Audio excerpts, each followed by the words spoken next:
Mark 11 வசனம் 23. எவனாகிலும் இந்த மலையை பார்த்து நீ பெயர்ந்து சமுத்திரத்திலே தள்ளு ஒன்று போ என்று கவனிங்க. பிரச்சனையை போய் அப்படியே தள்ளுறது கிடையாது,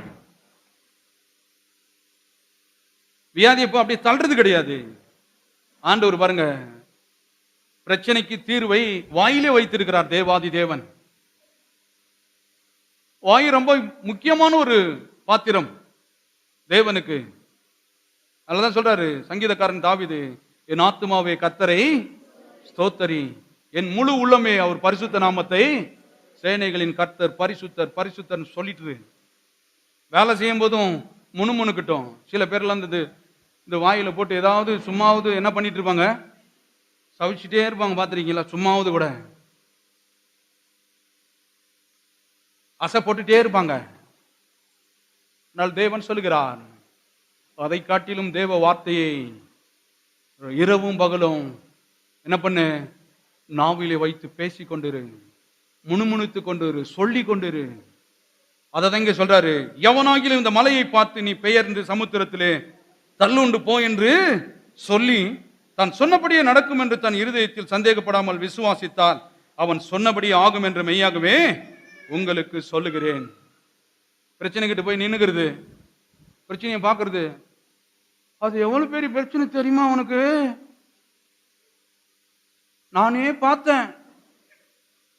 பார்த்தது ஒண்ணு. ரெண்டாவது பார்த்துறது என்ன பண்றது, ஆகாததெல்லாம் தெரியுமா உனக்கு? பேசுறது. ஆண்டவர் சொல்றாரு, நீ சொன்னபடியே உனக்கு எல்லாம் என்ன சொல்றாங்க, அவர் சொன்னபடி ஆகும் அப்படின்னு சொல்லி இருக்கிறாங்க. ஆண்டவர் சொல்றாரு, இந்த பூமியில உன்ன வச்சிருக்கிறேன், நீ சொன்னபடிதான் என்ன பண்ணும், ஆகும்.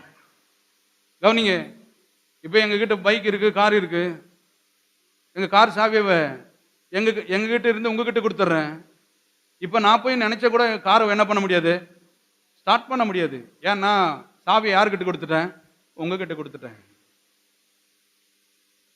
இப்ப சொல்றது, ஆண்டவர் சொல்லிட்டாரு, மனுகுலத்திற்கு இடத்தில் அந்த அதிகாரத்தை கொடுத்து விட்டேன். நீ பூமியில எவைகளை கட்டுவீரோ அது பரலோகத்திலும் கட்டப்படும், பூமியில எவைகளை கட்டவிழ்ப்பீரோ அது பரலோகத்திலும் கட்டவிழ்க்கப்படும். இப்ப இவங்க என்ன சொல்றது, பவரை கையில் வச்சுட்டு, ஆண்டவரே நீங்க ஏதாவது பார்த்து பண்ணுங்க. நீங்க பார்த்து இல்ல. அதனாலதான் சொல்றாரு, எவனாகிலும் படிச்சவனா இருக்கலாம், படிக்காதவனா இருக்கலாம், எவ்வளவு பெரிய மனிதனா இருக்கலாம், எவனாகிலும் இந்த மலையை பார்த்து பெயர்ந்து நீ சமுத்திரத்திலே தள்ளுண்டு போ என்று சொல்லி, இரண்டாவது தன் இருதயத்தில் சந்தேகப்படாமல் விசுவாசம் சொல்லியும், இது வாயும் இருதயமும் சேர்ந்தால் சொன்னபடியே ஆகும். அப்ப இந்த வாயு அவிசுவாசத்தில் நிறைஞ்சி உள்ளமும் பயத்தில் நிறைஞ்சிருந்துச்சுன்னா நீங்க என்ன பேசுறீங்களோ அதன்படிதான் ஆகும். பயத்திற்கு எவ்வளவு சக்தி இருக்கிறதோ விசுவாசத்திற்கும் அதே சக்தி தான் இருக்கிறது.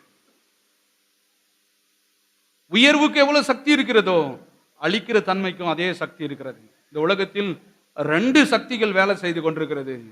ஒன்று தேவனுடைய வல்லம் என்கிற சக்தி, இன்னொன்று பிசாசு என்கிற சக்தி. மனுகுலம் இப்ப யாருடைய கரத்தில் இருக்கிறதோ அதை பொறுத்துதான் உங்களுடைய எதிர்காலங்கள்.